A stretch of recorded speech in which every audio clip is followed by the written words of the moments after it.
Lunch kemarin siang dengan sahabat dunia bursa efek ada pertanyaan yang mengharuskan saya menjawab pertanyaan tersebut dengan jawaban yang cukup panjang karena pertanyaannya nyeleneh. Kayaknya nggak pantas buat saya. Nggak pantas bagaimana? Pertanyaan menghina? Bukan. Dia menyatakan kalau Bosman Sontolo jadi presiden apa yang dilakukan untuk meningkatkan ekonomi Indonesia. Nah ini kan yang nggak pantas, masa saya jadi presiden? Lah belusukan nggak bisa, ngevlog nggak bisa, mau jadi presiden ngimpi. Tetapi menjawab bagaimana meningkatkan ekonomi mungkin saya bisa. Yang jelas usaha pemerintah saat ini berat, tergencet perang dagang Amerika dan Cina. Sementara orang seperti saya yang bukan pengamat, saya mendengar bahwa beberapa negara ditarget untuk ditaklukkan, termasuk Indonesia. Sekali lagi, mungkin saya salah dengar, mungkin waktu saya bertemu dengan pejabat negara Kampreto itu saya salah mengartikannya. Kembali ke faktor ekonomi, begini yang saya ceritakan kepada sang penanya tadi. Saya akan mengatakan kepada Timur, kamu mau bangun apa? Pelabuhan? Jalan tol? Memproses hasil tambang? Pokoknya yang returnnya lama dan panjang.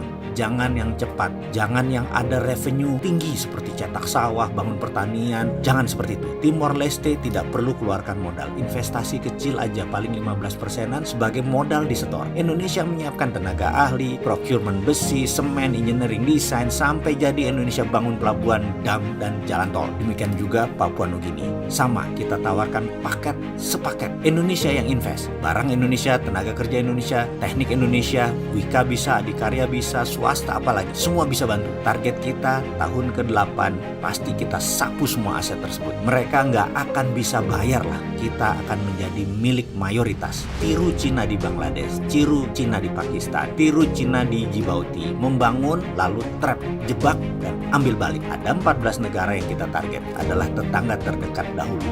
Papua Nugini, Timor Leste, Filipina, Nauru, Fiji, bisa kita lakukan semua. Dari 6-7 negara kita masuk, modal kita pasti kembali cepat. Negara tersebut akan kita trap bunga untuk membayar modal yang kita berikan kepada mereka. Keuntungan terus ditarik ke Indonesia dalam 20 tahun, kalau perlu lama jangka baliknya. Kalau ada gejala akan membaik ekonomi negara tersebut, kita buat gaduh sedikit. Misalnya kita bangun gerakan seperti ada teror, ada konflik horizontal. Urusan beginian intelijen kita pandai infiltrasi ke negara tetangga tersebut. Jangan khawatir, kita pandai. Dan ini harus kita lakukan segera. Inilah strategi bela negara.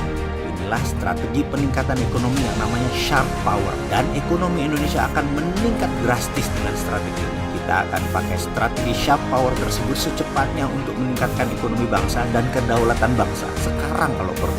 Sebentar, kita saat ini di Indonesia selalu ada gonjang ganjing ya, selama 3 tahun ini. Kenapa ya? Partai lah ribut, teror lah, rupiah melemah lah, konflik horizontal antara agama. Kenapa ya? Oh iya, kita juga lagi bangun infrastruktur yang kembaliannya jangka panjang dan pakai asing juga ya, kalau nggak salah. Sekali lagi, kalau Indonesia saat ini bagaimana? Demikian pertanyaan dilontarkan ke saya di ujung kalimat yang saya jawab. Oh, kalau yang di Indonesia, saya tidak pelajari yang saat ini. Mudah-mudahan tidak segitu geblek kemakan jebakan debt trap negara lain. Kan pintar semua pejabatnya.